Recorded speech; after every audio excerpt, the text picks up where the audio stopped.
আজকে রমজান মাসের একেবারে শেষ যে দশক রয়েছে সেই শেষ দশকে আমরা উপস্থিত হয়েছি।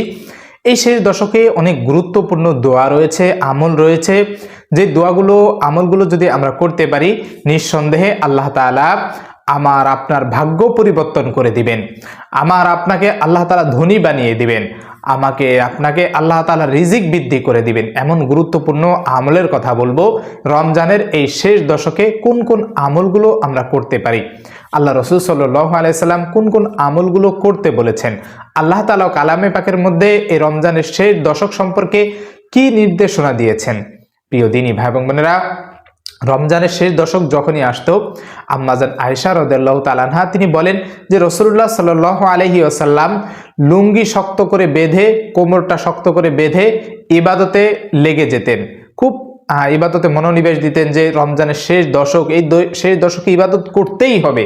অর্থাৎ অন্যান্য সময়ে যতটা রাসূল সাল্লাল্লাহু আলাইহি ওয়াসাল্লাম ইবাদত বন্দেগী করতেন তার থেকেও বেশি ইবাদত বন্দেগী করতেন এই রমজানের শেষ দশকে। তাহলে রাসূল সাল্লাল্লাহু আলাইহি ওয়াসাল্লাম নিষ্পাপ, এরপরেও এত বেশি ইবাদত বন্দেগী করতেন যে আমরা গুনাহগার, আমাদের কতটা ইবাদত বন্দেগী করা দরকার।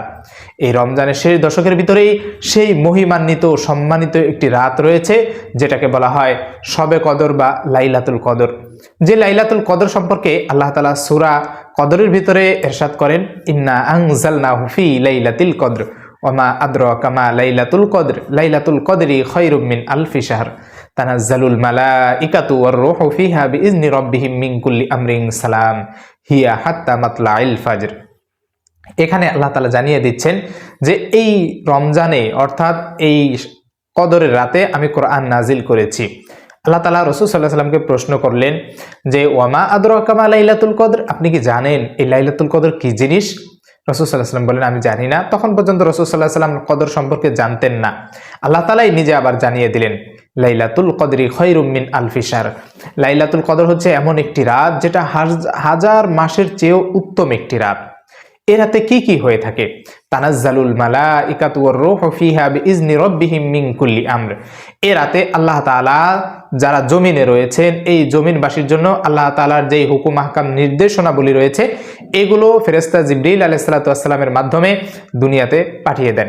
জিবরিল আলাইহিস সালাতু ওয়াস সালাম তার একদল ফেরেশতা নিয়ে দুনিয়ার এই জমিনে অবতরণ করেন এবং ছড়িয়ে ছিটিয়ে যান। যে যেখানে দাঁড়িয়ে বসে ইবাদত বন্দেগী করে তার জন্য দোয়া করতে থাকেন, সালাম দিয়ে থাকেন, মুসাফা করে থাকেন।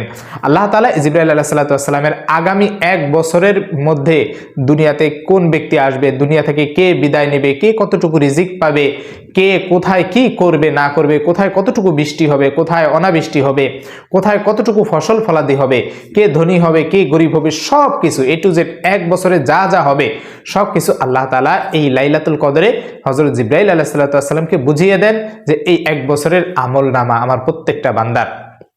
তো এই জন্য যে আমি আপনি এই আগামী 1 বছর জীবিত থাকবো কি থাকবো না, কতটুকু রিজিক পাবো কতটুকু পাবো না, বা আল্লাহ তাআলা আমাকে এই পরিমাণ হায়াত দিবেন কিনা, তো এইগুলো আল্লাহ তাআলার কাছে দোয়ার মাধ্যমে যদি পরিবর্তন করাইতে হয় তাহলে এই রমজানের শেষ দশকটা আমাদের কাজে লাগাতে হবে, এই লাইলাতুল কদর অর্জন করতে হবে। অর্থাৎ কোনো ব্যক্তি যখন এই রমজানের শেষ দশকে নিশ্চিতভাবে ইতিকাফ করে নিশ্চিত সে এই লাইলাতুল কদর পেয়ে যাবে। এরপরেও যদি কেউ ইতিকাফে না বসে তাহলে এই লাইলাতুল কদরের প্রতিটা রাত যদি ইবাদত বন্দেগী করে নিঃসন্দেহে আল্লাহ তাআলা তাকে হয়তোবা ভাগ্যে এই লাইলাতুল কদর নসিব করে দিতে পারেন। প্রিয় দিনী ভাই এবং বোনেরা, এই লাইলাতুল কদর এতটাই ফজিলতপূর্ণ একটা রাত, যে ব্যক্তি এই রাতে ইবাদত বন্দেগী করবে সে নিষ্পাপ হয়ে যাবে। আল্লাহ রাসূল সাল্লাল্লাহু আলাইহি সাল্লাম বলেন মান কামা লাইলাতুল কদরি ঈমানান ওয়া ইহতিসাবান গুফিরা লাহু মা তাকদ্দামা মিন যামবি।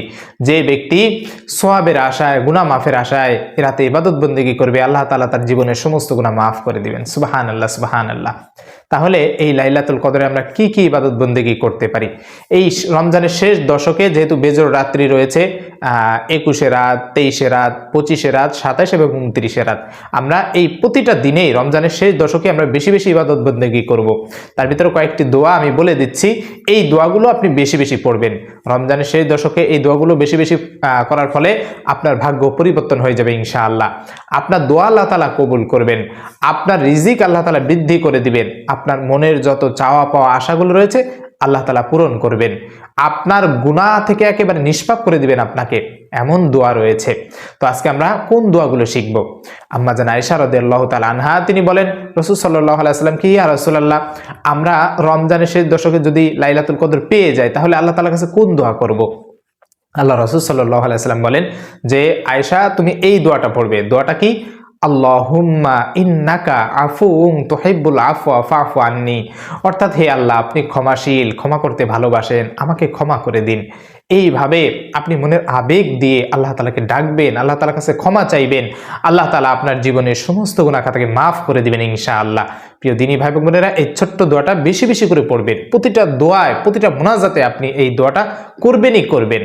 প্রত্যেকটা দিন, রমজানের শেষ দশকে প্রত্যেকটা দিন এই দোয়াটা করবেন, কারণ এই রমজান চলে যাচ্ছে, আর রমজানের ভিতরেই যদি আমরা গুনাহ না ক্ষমা করাইতে পারি, আল্লাহ রাসূল সাল্লাল্লাহু আলাইহি ওয়াসাল্লাম বলেন, যে ব্যক্তি রমজান পেল অথচ নিজের গুনাহ ক্ষমা করাইতে পারলো না, সে ধ্বংস হয়ে যাক।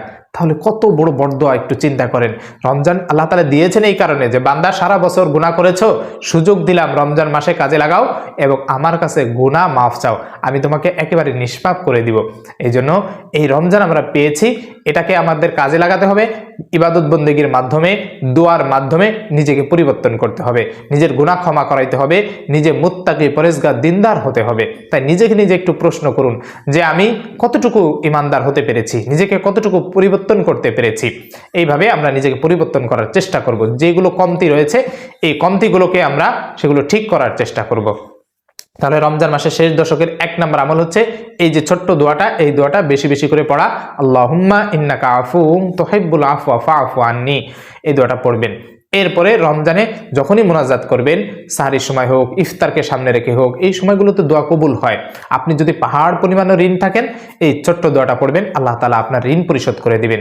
আল্লাহুম্মা কফিনি বিহালালিকা আন হারামিক ওয়া আগনিনি বিফাদলিকা আম্মান সিওয়াক, এই ছোট্ট দোয়াটা পড়বেন। বন্দুকের গুলি যদি মিস হতে পারে, কিন্তু আপনার এই দোয়াটা মিস হবে না। আপনার পাহাড় পরিমাণ ঋণ হলেও আল্লাহ তাআলা সেগুলো গায়বীভাবে সাহায্য করবেন ঋণ পরিশোধ করার জন্য। এইভাবে আশা নিয়ে আল্লাহ তাআলার কাছে এইভাবে দোয়া করবেন, ইনশাআল্লাহ আপনার ঋণ পরিশোধ হয়ে যাবে। আপনার যদি মনের কোনো নেক আশা থাকে তাহলে এই ছোট্ট দোয়াটা পড়বেন। এই ছোট্ট দোয়াটা বেশি বেশি পড়ে, বিশেষ করে তাহাজ্জুদ নামাজ শেষ করে এরপরে মুনাজাতে এই ছোট্ট দোয়াটা পড়ে আল্লাহ তাআলার কাছে আপনার মনের আশাগুলো ব্যক্ত করবেন। অবশ্যই খেয়াল রাখবেন আপনার এই মনের আশার ভিতরে যেন কোনো অন্যায় আবদার না থাকে, তাহলে দেখবেন যে আপনার দোয়া আল্লাহ তাআলা অবশ্যই কবুল করবেন। সেই ছোট্ট দোয়াটা হচ্ছে, ইসমে আজমটা হচ্ছে আল্লাহুম্মা ইন্নী আসআলুকা বিআন্নী আশহাদু আন্নাকা আনতাল্লাহ লা ইলাহা ইল্লা আনতা আল আহাদুস সামাদ আল্লাযী লাম ইয়ালিদ ওয়া লাম ইউলাদ ওয়া লাম ইয়াকুল লাহু কুফুয়ান আহাদ। এই দোয়াটা পড়ে আপনার যাবতীয় যা কিছু প্রয়োজন, অভাব অনটন, রিজিক বৃদ্ধি, এরপর অসুস্থতা দূর করা, টাকা পয়সা ধন সম্পদ বৃদ্ধি করা, যা কিছু প্রয়োজন সব কিছু আল্লাহ তাআলার কাছে চাইবেন। ইনশাআল্লাহ আল্লাহ তাআলা আপনার দোয়া অবশ্যই অবশ্যই কবুল করবেন, আপনার নেক আশাগুলো পূরণ করবেন। তো এই যে রমজান মাসে যে আমলের কথাগুলো বললাম, ছোট ছোট দোয়ার কথাগুলো বললাম, এগুলো বেশি বেশি করে করবেন।